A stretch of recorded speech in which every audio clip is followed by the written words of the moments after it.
Donc bonjour à tous, bienvenue pour cet exo de colle numéro 18. Et aujourd'hui nous allons attaquer cet exercice. Calculer la somme des 1 sur 3n factoriel. N'hésitez pas à faire une petite pause pour réfléchir à l'exercice. Et essayer de le résoudre par vous-même avant. Ok, alors juste un petit mot sur cet exercice avant de le résoudre. On peut généraliser l'exercice en demandant de calculer, je vais l'écrire,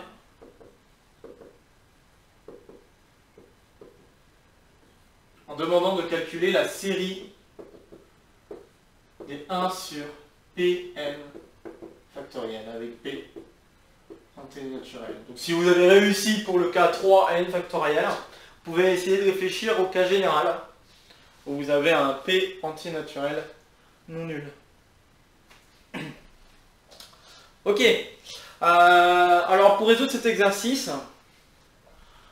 il faut remarquer que cette série, en fait, c'est une série assez voisine de la série de l'exponentielle, en fait. Puisque la série de l'exponentielle, c'est juste 1 sur n factoriel, et ça, ça serait une espèce de sous-série où j'ai pris tous les multiples de 3, tous les entiers multiples de 3. On peut le comprendre comme ça, ok ? Et si on comprend quelque chose de ce genre, justement, c'est ce qui va nous aider à démarrer et à poser des choses qui vont nous permettre de déterminer la valeur de cette somme. Et pour cela, poser les choses qu'il faut, c'est en fait poser les bonnes séries entières. Ici, il va falloir travailler avec des séries entières. Hop. Donc c'est la résolution que je vous propose. Et je vais donc poser la série suivante, g de x égale la série de x puissance 3n sur 3n factoriel.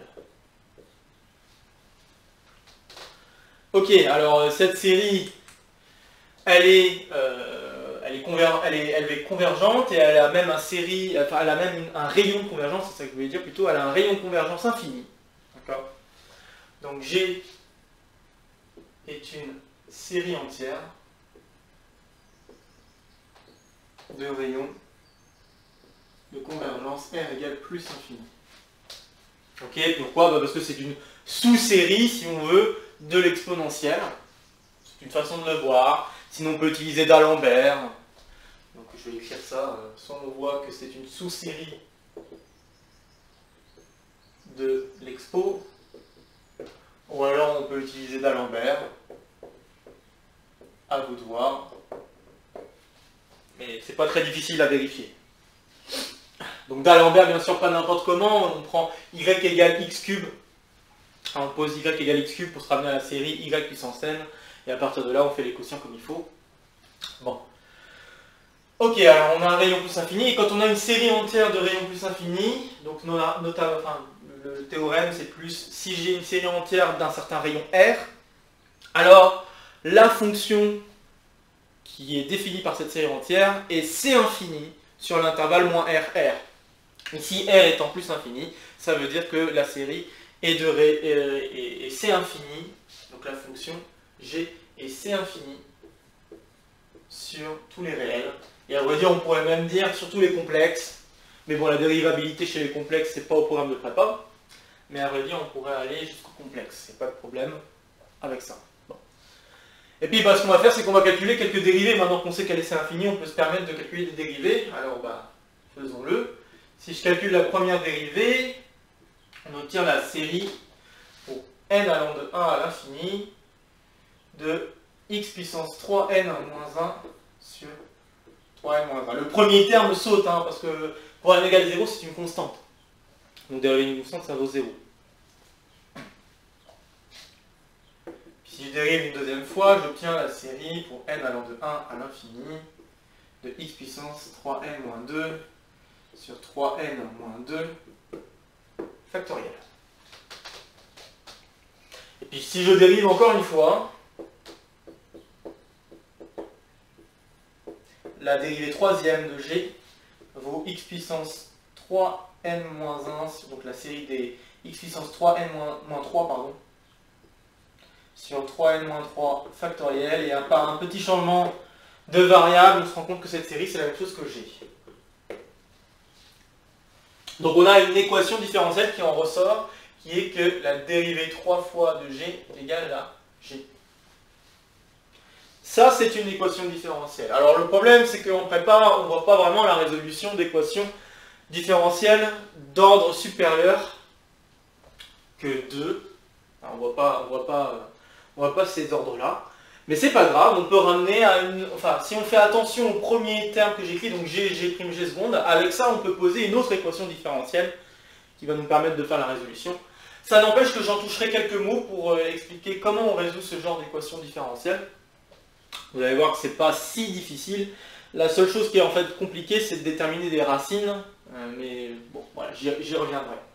Donc là, ce que je vais proposer, c'est une autre équation. Donc, disons que celle-ci, on va l'appeler E2. Et on s'en occupera après pour expliquer comment on peut résoudre. Mais une autre équation qu'on pouvait obtenir, c'est si je fais G plus G' plus G seconde. Et bien, si vous faites la somme de ces choses-là, vous allez vous retrouver avec la somme des x puissance n sur n factoriel pour tous les n, puisque ici vous avez les multiples de 3, là ici vous avez les modulos, enfin vous avez les nombres congrus à 2 modulo 3, et ici les nombres congrus à 1 modulo 3. Donc en fait vous faites tout le tour des restes possibles de division euclidienne, ce qui signifie que la somme des séries donne bien la série des x puissance n, n factoriel, et ça c'est l'exponentielle. Donc voilà une autre équation différentielle qu'on peut obtenir, et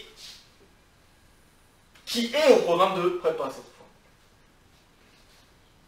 Donc ça marche, et je vais l'appeler E1. Hop. Donc voilà, j'ai ma série, j'ai mon équation différentielle vérifiée par G. Alors je vais garder G en mémoire, juste à part, car on en aura besoin.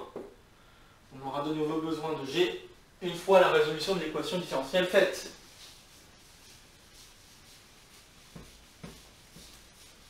Et donc maintenant, ce qu'on va faire, c'est résoudre cette équation différentielle. Donc on va regarder l'équation homogène. Là, après, c'est du classique. Donc j'ai G plus G' plus G seconde égale 0. Je regarde l'équation caractéristique. J'ai donc R, 1 plus R carré égale 0. Et en résolvant avec le delta ou ce que vous voulez, on va trouver les racines troisièmes de l'unité, sauf 1. C'est-à-dire R1 va valoir moins 1 demi plus racine, enfin I, racine de 3 sur 2, qu'on va appeler J. Et R2 qui va être moins 1 demi moins I, racine de 3 sur 2, et qui est en fait J carré. Ou J bar. C'est la même chose. Donc voilà les racines, très bien. Et donc ça veut dire que les solutions de mon équation homogène, donc GH de x, c'est une constante fois l'exponentielle JX, plus une autre constante fois l'exponentielle J carré x. Ok. Bon, et puis il me faut maintenant une solution particulière de cette équation. Alors on peut remarquer que le second membre de l'équation est un polynôme fois l'exponentielle x, enfin exponentielle alpha x. Ici alpha égale 1, et 1 c'est pas une des racines de l'équation caractéristique. Donc qu'est-ce que ça signifie? Ça signifie qu'il suffit de prendre, donc, en notant que le second membre de E2, de E1, pardon, et de la forme un certain polynôme fois exponentielle alpha x, donc avec en fait le degré du polynôme qui vaut 0, puisque c'est une constante, et alpha égale 1, alors une solution particulière s'écrit sous la forme, donc Gp de x, peut s'écrire sous la forme une constante fois exponentielle x, donc avec c constante. Et puisque alpha n'est pas une racine de l'équation caractéristique, donc il n'y a pas trop de problème. Alors maintenant, si je remplace les G par GP, j'obtiens que 3 fois CEX est égal à EX, qui veut dire que C égale 1 tiers. On conclut alors que G de X est égal à une certaine constante fois exponentielle Jx, plus une autre constante fois exponentielle J carré X, plus 1 tiers de exponentielle X. Ok, donc on n'a pas encore tout à fait terminé puisqu'il faudrait trouver les constantes. Et c'est là où le fait d'avoir gardé ce que valent les G va avoir son intérêt. J'efface un peu pour avoir de la place. Je garde juste la forme finale de G que j'ai obtenue. Et je vais me donner des conditions initiales. Donc, la première condition initiale, c'est que si je calcule en 0, donc si je calcule en 0, ce que j'obtiens, c'est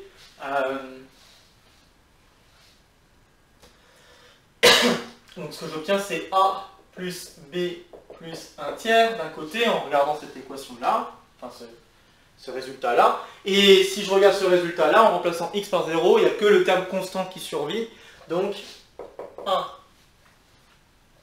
Si je regarde la dérivée à présent, en 0, alors là je vais avoir A fois J, B fois J carré, 1 tiers. Et si je regarde la série, en la dérivant, on a vu que le terme constant sautait, et le terme d'après étant de degré 3, il devient de degré 2. Si je remplace x par 0, tous les termes valent 0, donc g escompte de 0 vaut 0. Bon voilà le système d'équations qui reste à résoudre, afin de trouver les valeurs de A et B. Alors, la première...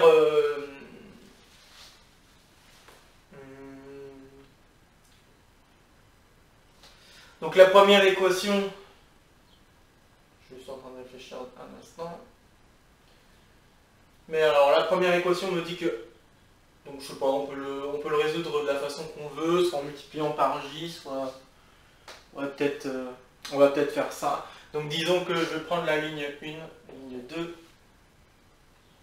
et je vais faire la ligne 1 fois J, et je l'enlève, je l'enlève à la ligne 2, donc je vais faire 2 moins J fois la ligne 1. Donc si je fais ça, les A vont sauter. Ici je vais avoir B fois J carré plus J, J carré moins J, pardon. J carré moins J. Et je vais avoir ici, donc plus 1 tiers moins 1 tiers de J.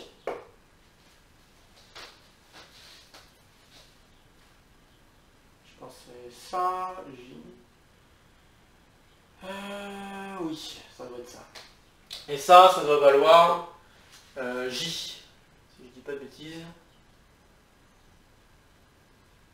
Non, moins J. Voilà. Ok. Ok, donc qu'est-ce que j'obtiens? J'obtiens que B, en mettant tout le monde du même côté,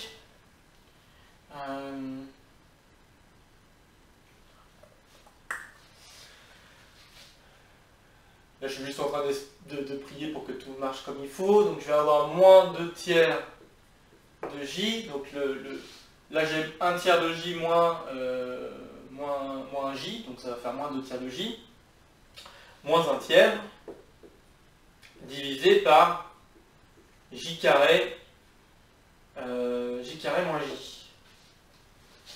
Ok? Et j'oublie pas l'équation que vérifie J, donc J carré plus J plus 1 est égal à 0. Donc je vais remplacer J carré par moins 2J. Donc si je remplace J carré par moins J moins 1, ce que j'obtiens c'est donc, alors je vais mettre le tiers en facteur par la même occasion, j'ai 1 tiers fois, donc en haut j'ai moins 2J moins 1, pardon. Et en bas, je vais avoir la même chose, puisque là j'ai moins J, donc moins 2J, et Donc je vais avoir la même chose, moins 2j moins 1. Ça me fait 1 tiers donc.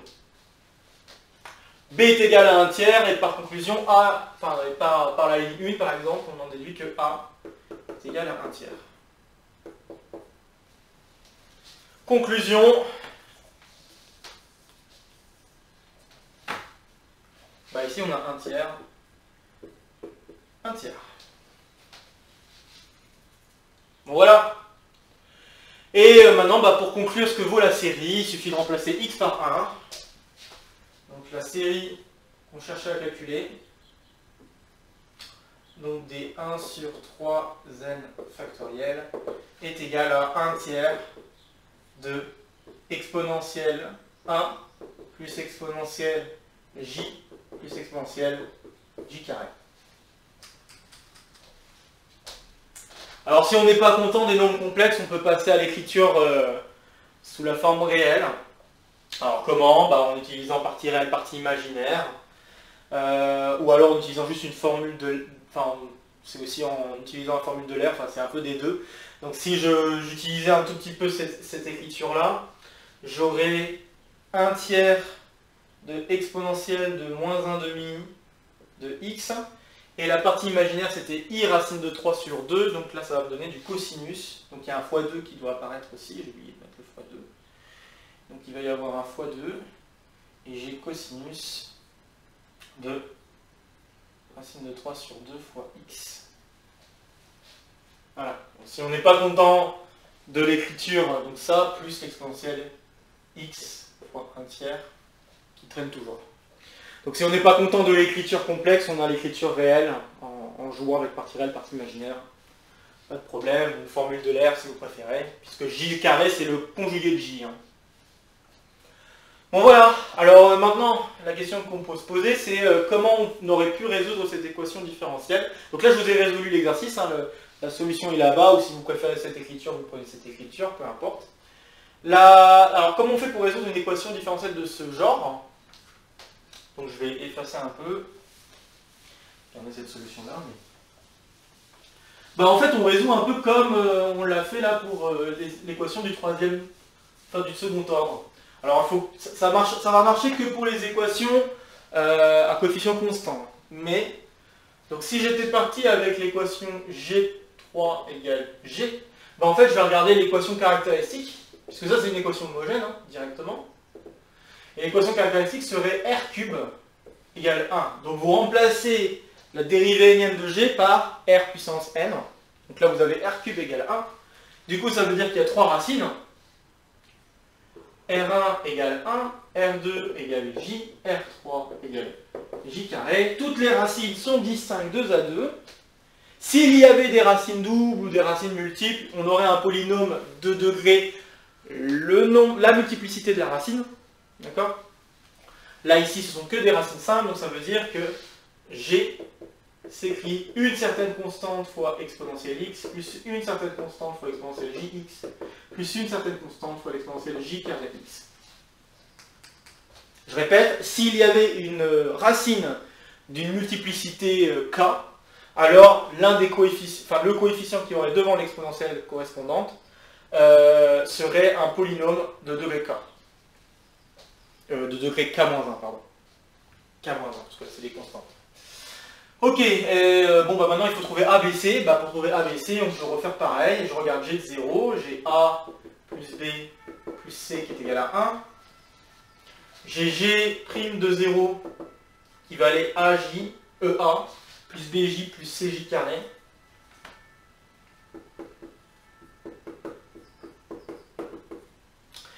Et ça vaut 0. Puis j'avais G seconde de 0.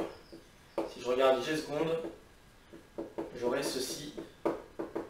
Un J4, c'est la même chose que... parce que là, normalement, je devrais mettre J puissance 4. Mais J puissance 4, c'est la même chose que J. Puisque J cube, ça vaut 1. C'est racine troisième de l'unité. Donc j'aurai ce système d'équations-là à résoudre. Ce système d'équations, en fait, il n'a qu'une seule solution. Alors après, vous pouvez... il n'y a qu'une seule solution parce qu'on a affaire à une matrice de Van der Monde. Oups. J carré, 1, J carré, J4, disons. Vous avez compris que J4 c'est la même chose que J. Mais ça c'est une matrice de Van der Monde. Toutes les racines d'Hermonde. Toutes les valeurs pour chaque colonne sont distinctes, 2 à 2. Donc cette matrice est inversible. Il suffit donc de trouver une seule solution. Il suffit de trouver un seul triplet de solution et ce seul triplet c'est la bonne solution. Et pour trouver ce seul triplet, soit on peut utiliser les formules de Cramer. Ça c'est une possibilité. Mais une autre possibilité, ça serait de la trouver directement parce que quand on regarde bien ces équations, si on se dit, si j'avais remplacé A, B, C par 1 ici par exemple, j'ai 1 plus J carré, ça je sais que ça vaut 0. Là aussi j'ai 1 plus J carré plus J, ça je sais aussi que ça vaut 0.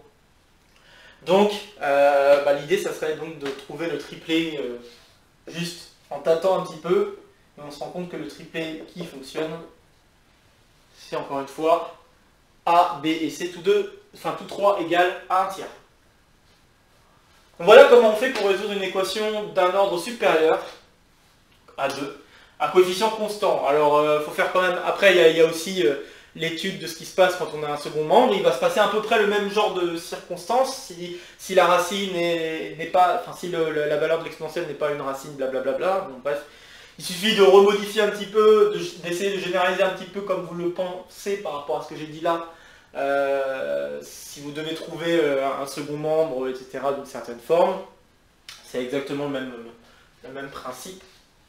Ok. Et donc pour la généralisation, pour résoudre la généralisation, en fait si vous jouez là-dessus, vous auriez que la dérivée P fois de G c'est égal à G, et si vous résolvez comme ça, vous allez vous retrouver avec la solution suivante, 1 sur P fois la somme des exponentielles des racines pm de l'unité. Voilà.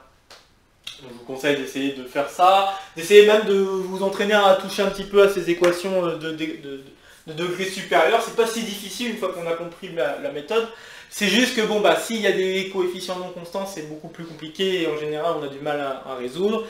Et puis autre chose, quand on travaille avec des équations différentielles d'ordre plus grand que 2, donc 3, 4, 5, etc.